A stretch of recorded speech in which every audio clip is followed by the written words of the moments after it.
Hello, welcome to The Nation on Bernama. I'm Nadiah Abdul Latif. Now, the 28th of February 2022, and in fact, the last day of February every year, marks a special occasion for the rare disease community all across the globe.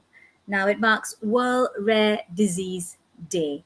This year, the theme is Share Your Colors, and it's part of a worldwide movement and a follow up from the consensus approval of the members of the United Nations General Assembly, which had adopted the resolution on persons living with rare diseases and their families in December last year. Now, in Malaysia, we have seen a steady rise in both advocacy and awareness. And of course, the next step or the next challenge is turning these aspirations into more actions on the ground. Today, I'm privileged to be talking to not one, but three rare disease advocates covering different conditions and, of course, different members of society. Today, I'm privileged to be talking to Puan ALLIDA Muhammad Said, who's the Vice President of the Malaysian Rare Disorders Society. We have Encik Muhammad IDRIS Muhammad IBRAHIM, our RD youth advocate and an individual with pycnodysostosis, or more fondly known as Yusof. And we have Ms. Ng Siu Lee, advocate for Cornelia de Lange syndrome, also a lovely mother to Renee. Hi, welcome on board, everyone. Thank you for joining me today. Hi, Nadia. Thank you. Hi. Okay, Hi. ALLIDA, let's start with you. Perhaps you can share a little bit about what exactly is rare disease, or some people call it rare disorders, and what is the significance of World Rare Disease Day? Rare disease, as officially defined recently by Ministry of Health, is prevalence of 1 in every 4,000 births. Although we have been using that since inception of Malaysian Rare Disorder Society in 2007, but only recently that it's official.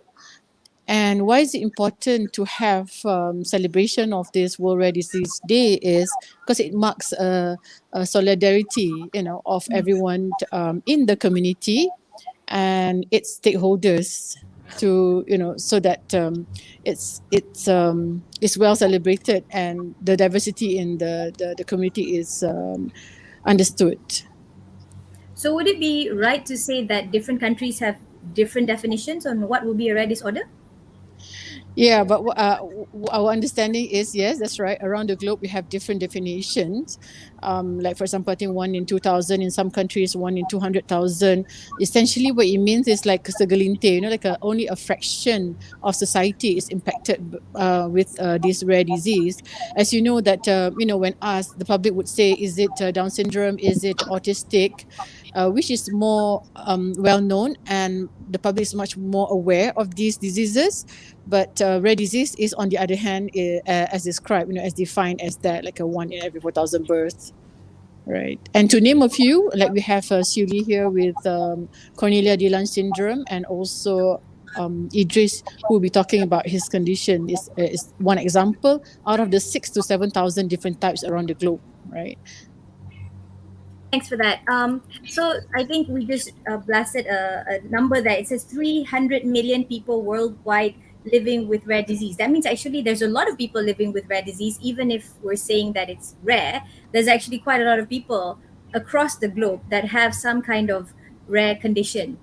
We know that in actuality, about 72% of rare diseases are genetic, and that means it's either in your genes, but there are a percentage of rare diseases that are caused by either an accident or illness and only starts showing up later on in life. So not everything starts at birth, and not everything is, I suppose, detected early on. So I want to jump to Yusof here, right? As we know, there are over 7,000 rare conditions in the world.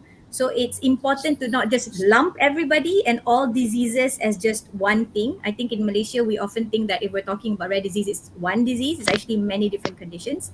So Yusof, as an RD advocate, could you tell us a little bit about your journey? What is pycnodysostosis, and what was your journey growing up?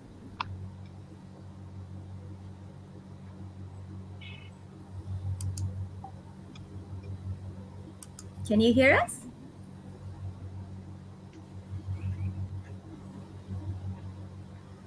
I think there might be a bit of a lag on Yusuf's side.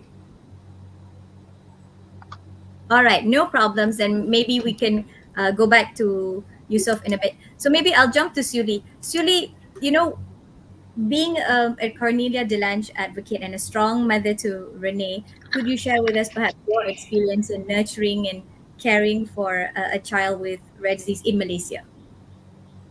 Well, I think now it's not so difficult anymore because we have people like you to help us spread the news. But Renee is 21. She's going to be 21 this year. 20 years ago, it was tough.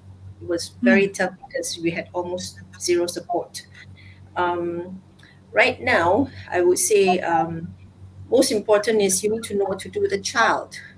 As a disease or a syndrome is just a compilation of um, different symptoms. So how do we tackle that? So it's for now it's much easier. We've got a lot of support from hospitals, parents, and all this. It has definitely come a long way since 20 years ago. With Renee, it's um, it's been a beautiful journey, frankly speaking. I've learned so much. We've got therapists who are always willing to help. We've got parents who are always willing to share. So you're asking me this question. There's just so much to talk about. Just so much to talk about. I mean, to begin with, Cornelia Delange patients or individuals with Cornelia Delange are awet muda, right? They look so youthful. So no one would even guess that Renee is 21. I know we have a photo of Mama Siuli and Renee. So if we can show this, we'll have a look at that. But could you tell us a little bit about, Cornelia Delange individuals and some of the things that they have or some of their features? You see, does not look like 21, right? So could you No, she perhaps... doesn't. She's a very adorable little girl. Well, you see, the symptoms, the basic symptoms, they're actually very small. They're all born very small in small stature. They have small hands, small feet, and their features, the eyes, and then the nose, up to nose, and most of them are physically and mentally challenged. So the severity of it depends on different individuals. We cannot put a label on it for all the children. I So love it's the fact that you said don't label, right? And no. I think one of the key things that we've seen in rare disease patients or the community, in fact, is that the ability and the type of symptoms or the things that they exhibit are very different. So if you have, for example, one patient with Cornelia de Lange, it might well be the one patient that you've seen because different individuals might exhibit different types of features, different types of abilities, different types of challenges. Alida, Correct. as a caregiver and also someone who's familiar with the RD scene in the country, right? So what are some of the challenges that we're facing? I hear from Renee earlier, she said 20 years ago it was a challenge and now things are getting better. So you've seen this journey firsthand. You're also a mother of a young adult. So what are some of the challenges that you see that the country is facing still up till today, and what are your thoughts? Thanks for the question.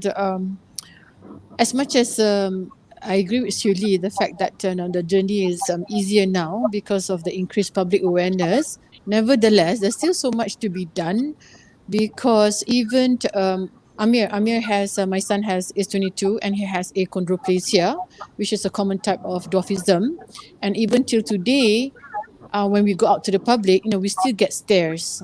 So I guess some of those still happen and it's unavoidable, and we just have to, for families and individuals, they have to find ways to deal with that. That's one. And secondly, I also feel that a lot more can be done to work with the youth so that they can break that glass ceiling and reach their full potential. Like Yusuf here, every single one of them is talented and special and unique in every way, and we can actually benefit from each and every single one of them, right? And but at the same time, the push need also to come from the youth themselves or the individual themselves to break that glass ceiling. And Yeah. I would say those are the two comments that I have.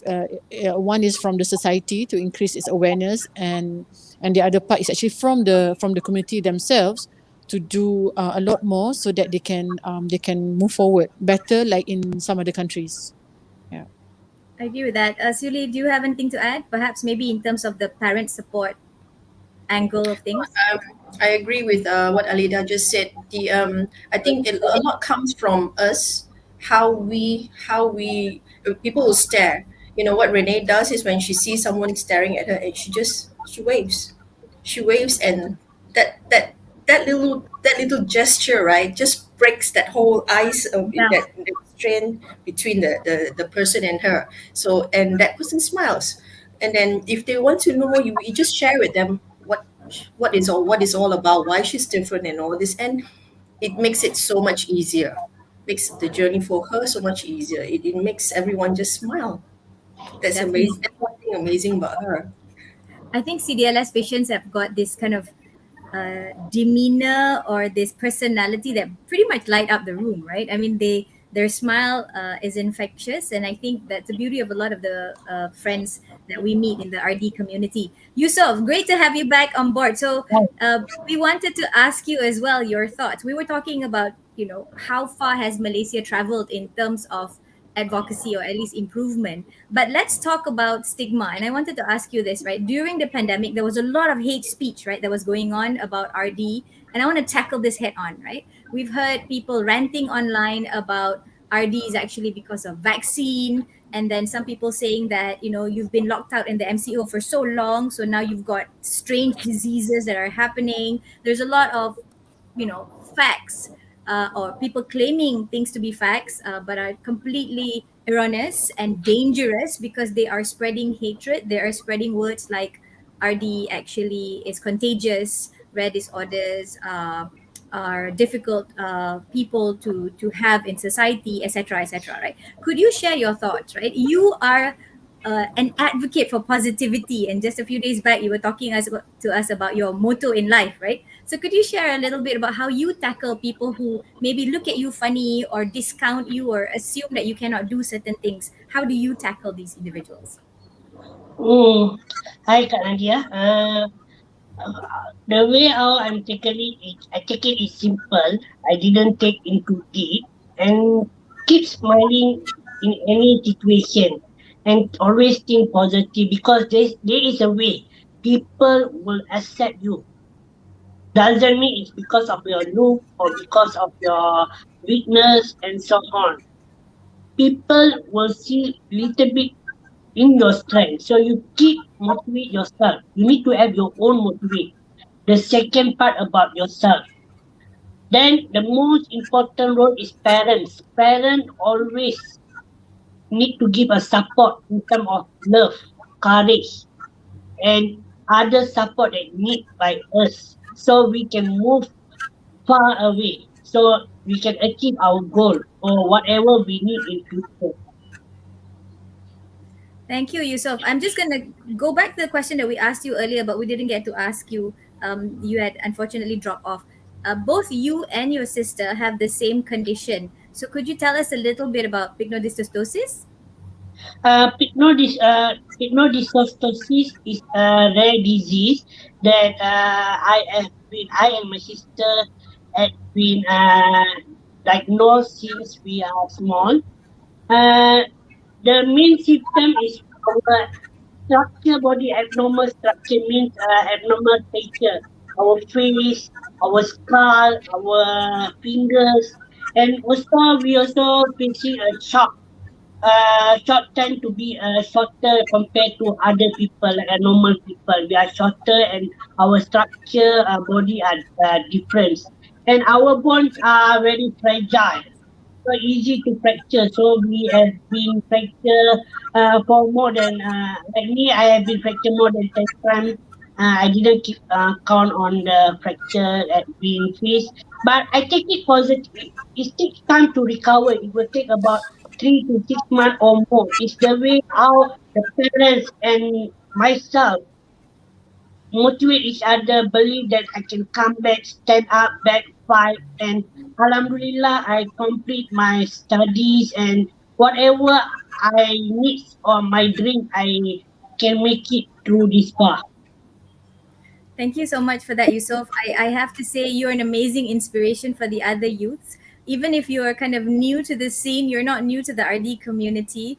I just wanted to share with both Alida and Siuli here that during the pandemic, Yusuf took it upon himself, together with some of the RD youths, to assist. Do you remember we had the massive flooding that had happened and a lot of people were displaced. So instead of just waiting for something to happen, um, Yusuf actually took it upon himself and a few of his RD friends to actually fundraise and gave donations, including dry good items and food. Because of course Yusuf is a businessman. For those of you who are interested to check his IG out, perhaps you can Google his name. But he also actually coordinated a relief effort for other people, non-RD in fact, to be able to be assisted during the flood. So congratulations to you for that, Yusuf. I think that's amazing.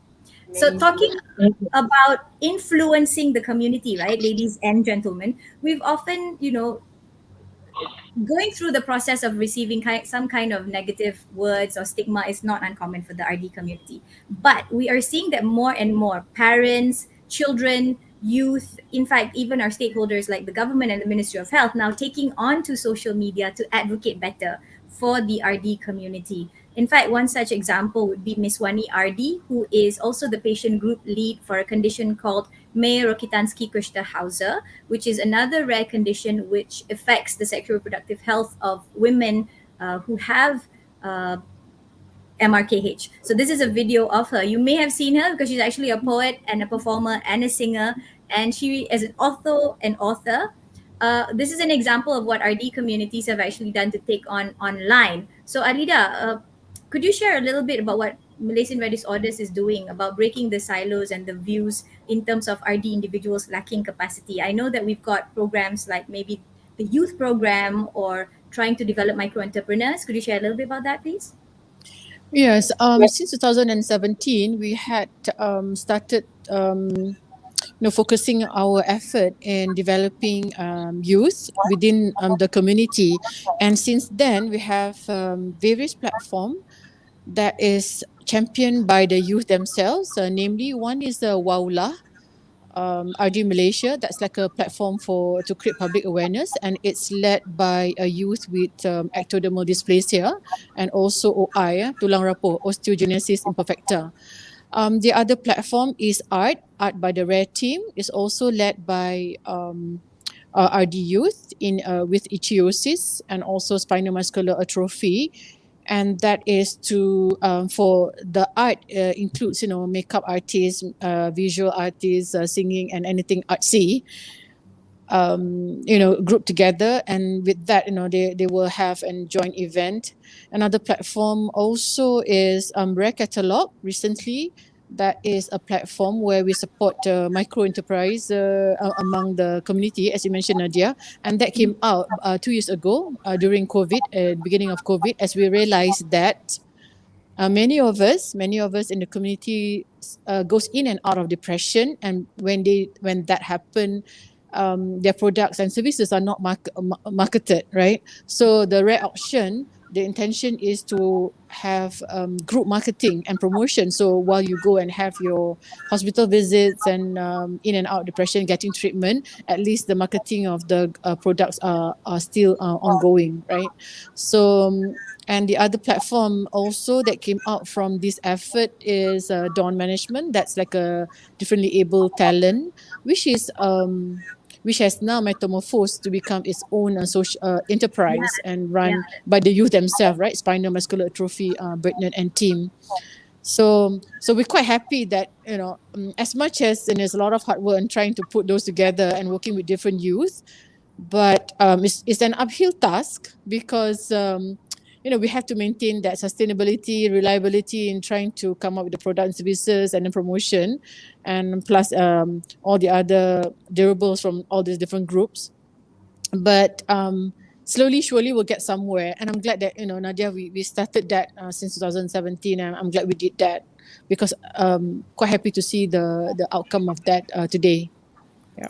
Thanks for that, ALLIDA. So, this always happens when we're having an interesting discussion. So I don't want it to just be one after the other. So feel free to jump into the discussion, right? This is open for all. So I wanted to ask SIEW and Yusuf at the same time, when we're talking about developing the community, like the ketangguhan, right? The resilience of the community, it really is about womb to tomb. So I know that there's a lot of things that are going on in terms of pushing for orphan drugs, for more early diagnosis, which is of course super important for the community to get accurate diagnosis. But really for caregivers and for adults like yourself, Yusuf, it is also about quality of life, right? And all the way when we're talking about womb to tomb, what is the kind of inclusivity in society, in education, in the workforce. So both of you at the same time, Suli and Yusuf, what are your thoughts on some of the things that we can do better in terms of providing access to resources for the RD community? Yusof? Uh, okay. For me, it's about RD, rare disorder society that most people still never knows about us yet. There's still people still we in our community they still don't know to look to find us. So they can look through our Facebook, rare MRDS Malaysia Rare Disorder Society in our Facebook and Instagram to get know more about us or about other rare disease information or any apps from us. That's the main thing. And like for myself, I'm currently I'm easy to get tired and sometimes feel pains. To overcome it, that's the only one solution that I keep in my mind. If you want to do something, nothing is possible. Always, I keep inside to myself that I can do better and better day by day. So I keep in my mind and I go for it. That's my own motto or slogan to myself. So Alhamdulillah, I success. I went a lot of obstacles, struggles, and so far I'm here now. As for the CdLS children, right?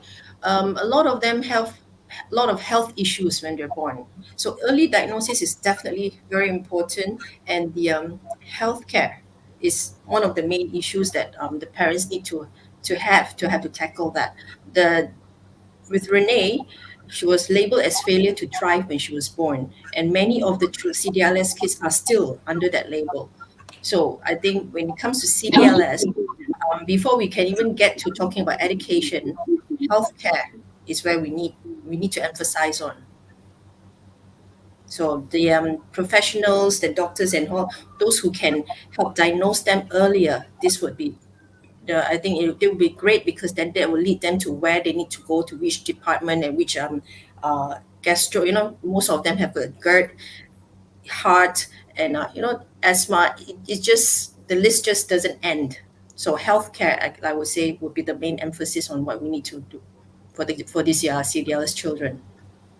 Thanks for that, Renee. And I think that brings back to the point that we were trying to say right in the beginning, right? Which is why the United Nations General Assembly was saying that the rights to persons living with rare disorders and their family, not just the RD individual, because it is acknowledged that it does take a whole kampong, right, to raise a child, is the fact that it starts from the very basic right to life and right to survival, which would mean everything from early detection and diagnosis, having the right access to treatment and medication, and if there is orphan drugs, of course, either access to the orphan drug itself or compassionate use of the drug, and then all the way into healthcare management. And then for those of them that are able to maybe participate in education, you're talking about inclusivity in education, inclusivity in the workforce, inclusivity in participation in the economy, sexual reproductive health, and then all the way down to caregiver support and palliative care, because we do know that patients with rare conditions do have a complicated journey, and some of that also means that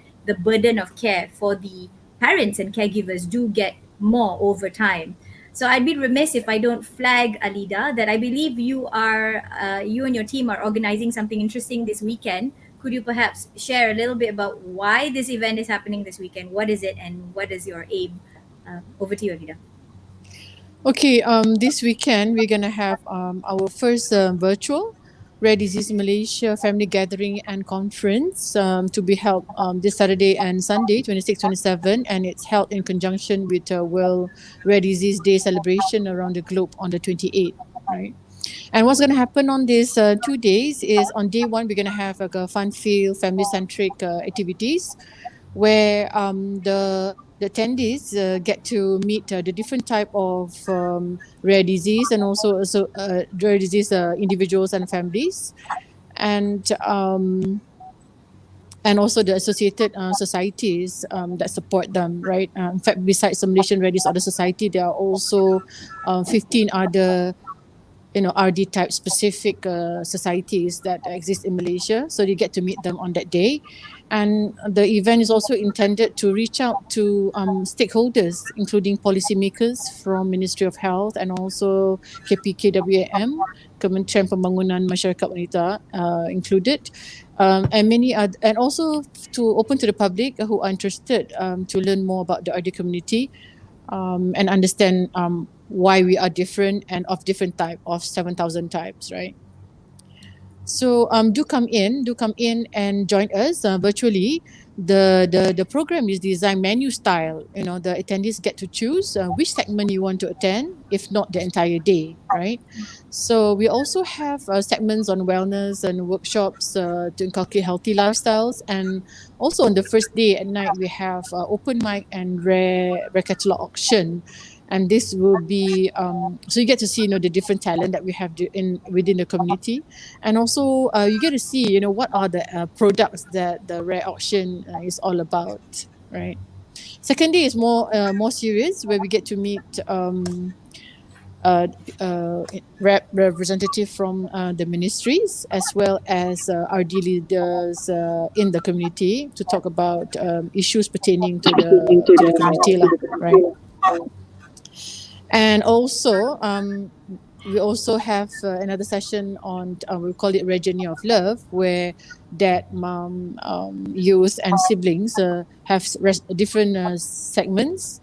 It's an uplifting segment where, from through sharing and guiding, especially nowadays we have, with more awareness, more RD families are coming out and seeking help and support.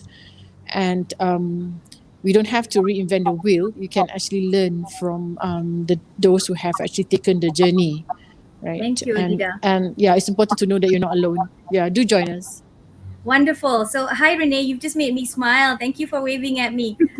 So, in the last 1 minute, I just wanted to say that yes, the celebration will happen on the 28th of February this year, but the 26th and the 27th, the Malaysian Rare Disorder Society, along with the whole RD community, all the different societies are coming together to have this event. So, try and join us. I believe the link can be shared in the line at the bottom. It's https://bit.ly/WRDDMY 2022. So that's WRDDMY 2022. We also have a worldwide movement that is calling on Malaysians to light up their buildings in whatever color that you want, because it's the theme of this year, which is share your colors. Light up your building in whatever color that you want on the 28th at night, and then all you need to do is tag WRDD 2022 and of course tag the Malaysian Rare Disorder Society. Fortunately, that's all the time that we have today. I'm Nadiah Abdul Latif. Don't forget to be compassionate, stay safe, and be kind. Take care.